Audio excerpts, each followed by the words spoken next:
জীবিকার তাগিদে আমরা হয়তো বা বিভিন্নজন বিভিন্ন জায়গায় থাকি, কিন্তু আমাদের যাদের সাথে আমাদের বেড়ে ওঠা, যাদের সাথে আমাদের পথ চলা, যাদের সাথে আমাদের শৈশব কৈশোর কেটেছে, তাদের সাথে আসলে ইফতার করার মজাটাই আলাদা। এবং আমরা সেই মজার জন্য, আমাদের যে আনন্দ, সেই আনন্দ উপভোগ করার জন্য মূলত এই ইফতার পার্টি। এবং এই ইফতার পার্টিতে আসলে আমাদের সবার যে মনের অবস্থা অসাধারণ থাকে, এবং এটা আসলেই উপভোগ করার মতো একটা বিষয়।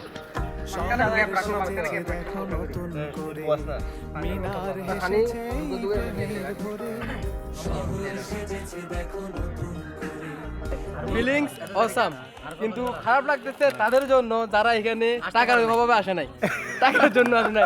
তোরা সবসময় এভাবে থাকবি, তোরা হচ্ছে এতিম, তোরা সবসময় এরকমই থাকবি। তোরা আসতে হবে না, তোরা থাক। যারা বিয়ে করছিস বউর আসল নিচে থাক, আর যারা বিয়ে করছিস মায়ের আসল নিচে থাক, তোর আসার দরকার নাই। আর না, ওর নাম না বললে ভালো, ও না আসুক, এতটুকুই। ওদেরকে ধন্যবাদ ওরা আসে নাই জন্য, ওদেরকে আবার বলতেছি ওদেরকে ধন্যবাদ ওরা আসে নাই জন্য। হাবিব, জীবন, তোরা মসজিদে চলে গেছিস ফ্রিতে খাওয়ার জন্য, এখানে আসতি টাকা দেওয়ার জন্য আমরা দিতাম, টাকার কোনো বিষয় না। তোরা যদি মসজিদে না যায়, আমাদেরকে আজকে একদিন যদি মানে ওই সঙ্গ দিতে, আমাদের অনেক ভালো লাগতো। মামুন, নাজিম, অনেক বড় ভুল করছস এখানে না আইসা। দেখ আমরা বন্ধুরা কি সুন্দর করে খাইতেছি। তোর হয়তো শ্বশুর বাড়ি আছে, এই কারণে শ্বশুর বাড়ি চলে যাস না। আমাদের নাই রে কি, হ্যাঁ শ্বশুর বাড়িতে কাচ্চি নাই, তোদেরকে তো আর শ্বশুর বাড়ি কাচ্চি খাওয়াবে না, ঠিক আছে? আমার বন্ধুরা খাওয়াই। দেখ এখানে আসতে এনজয় করতে।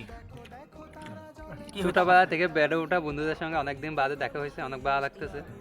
মাশাআল্লাহ, অবশ্যই। বন্ধুদের সাথে ইফতার পার্টিতে আসলাম, কিন্তু খাওয়ার সামনে রেখে বসে থাকার কষ্ট। তোদেরকে অনেক ধন্যবাদ এত সুন্দর আয়োজন করার জন্য।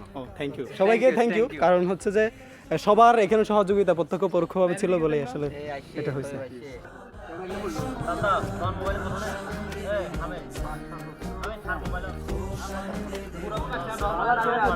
ভালো